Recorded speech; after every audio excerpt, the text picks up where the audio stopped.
Қазіргі заманда нағыз досты табу өте қиын.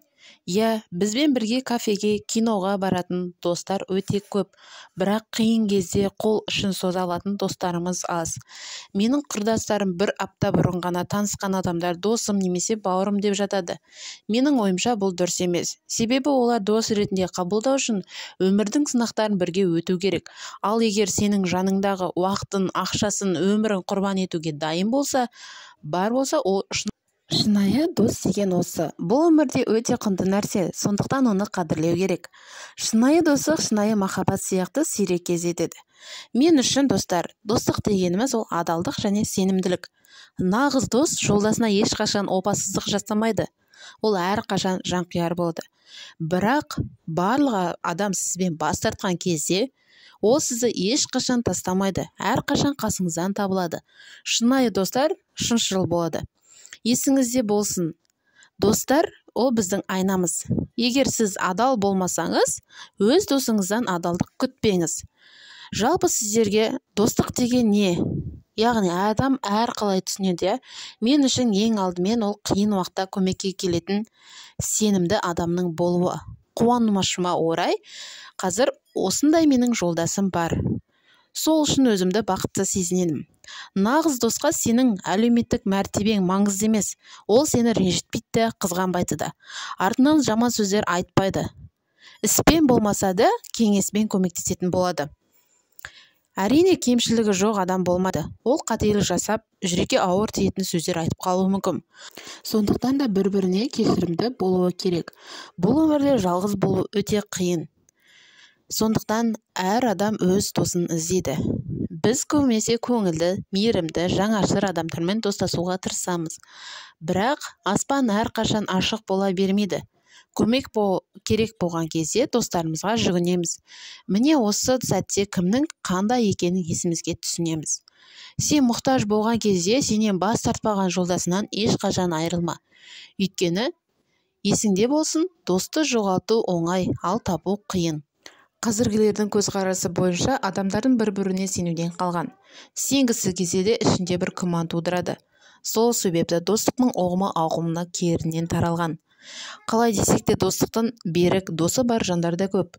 Ұзақ достық қалай басталады дегенде келер болсақ, ол бала кезден басталады. Ескі достықпен кездескен кезде есіңіз шығып, қуанатыныңызды еске түсіріп көріңіз. Расында екі достар бала кезде бірге ойнап, бірге күлген бал күндердегі жолдастарыңыз. Қазақ халқы досты көппен сыйлас, досы азбен сырлас. Немесе ақылды дұшманнан қорықпа, ақымақ достан қорық деп бекер айтпаған. Достыққа адалдық керек. Оған адал болам десеңіз, өзіңіз дос бола біліңіз. Ең басты сенім. Сыйлы болыңыз, жақсы көріңіз. Сенім берген жерде ұлы достық бар. Оның артқы өмірлік сыйластыққа ұласады. Бұл өмірдегі біздің жетістіктеріміздің бірі адал дос таба білгеніміз деп айта кеттім. Адам кез келген қиыншылықта қуанышты өзінің досымен бөліскісі, сырласқысы келеді. Достық тек сенім бар жерде нығая түседі. Жаныңдағы жолдасыңа шүбәсіз сенген кезде барлық сырларыңызды қиналмай айта аласың. Кез келген қиыншылыққа онымен ақылдасып шешім таба аласың. Дос бола білуде өзінше өнер. Адамды тыңдай білу, оның ризасыз сөйлей білуде қажет. Оның қасында өзіңді еркін сезініп, жанында бірге болу аса маңызды. Қуанышта да, қайғыда да бірге болып, әр істе бір-бірін қолдап нағыз достықтың белгісі. Достықты ешқандай бағаламайтын затпен алмастыра алмайсың. Бұл сезім өте құнды. Дос табу оңай, оны сақтап қалу қиын. Нағыз досты уақыт өте келе өзіңіздің құнын жоғарылатындай беріледі.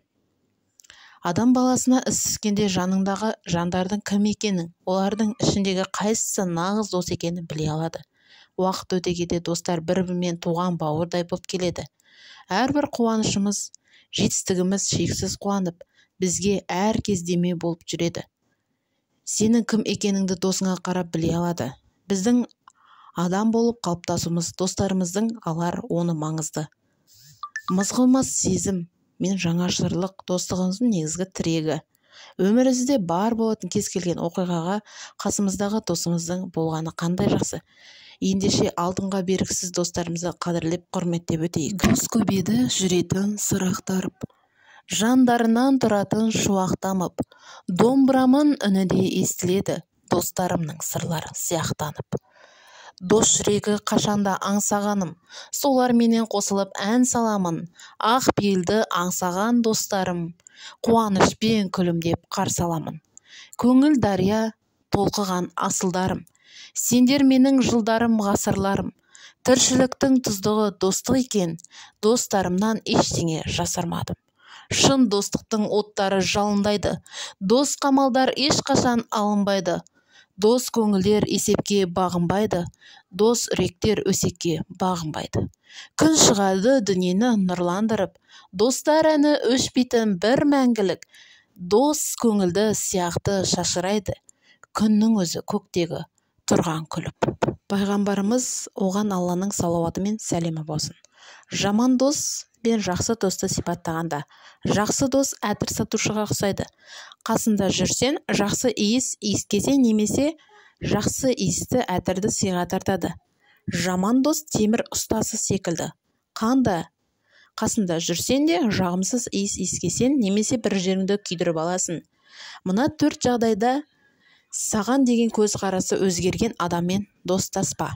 Әлде бірдеңені сұрағанда, әлденеге қуанып жүргенде, разы болған кезде достаспа. Қазақта мақалында жақсы дос пайдасын тигізбесе зиянын тигізбейді. Жаман дос алдыңды орап жүргізбейді.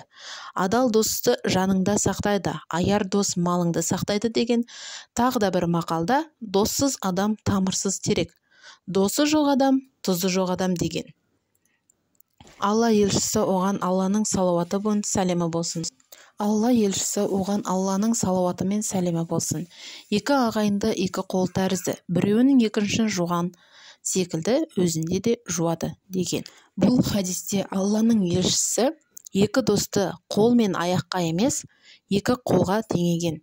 Өйткені екі қол бір мақсатта бір-біріне қайшы әрекет жасамайды, керісінше жәрдемдеседі.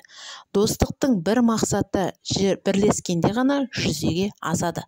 Мақсаты бірдің жаны бір дегендей, екеуі бір адам сексе. Достық мал-пұл жағынан 3 түрлі болып келеді. Досыңды қызметшідей көру. Досыңды қызметшінің секілді көріп, байлығының бір бөлігін оның қажеттілігіне беріп отырсаң, ол бір нәрсеге мұқтаж болғанда сұрауға мәжбүр етпей, сұрамастан беріп отырудың өзі бір достықтың түрі. Екінші, досыңды өзіңдей көру. Досыңды өз орнына қойып, өзіңе қарай қарасаң, оған да солай қарау керек. Байлығында досыңды ортақ етуің керек. Мал-мүлкіңнің жартысын оған беруге шын жүректен ризашылық таныту керек. Досыңды өзіңнен артық көру. Оның шын мұқтаждығын, оның өзіне қажеттілігін бірінші ойлау. Бұл шыншылдардың бір-бірін жақсы көретін таптырмас амалдың бірі. Ал достар, менің каналыма жазылып отырсыңыздар, мені қолдап отырыңыздар. Досымыз көп болсын, бай болайық, дос болайық, сау болыңыз.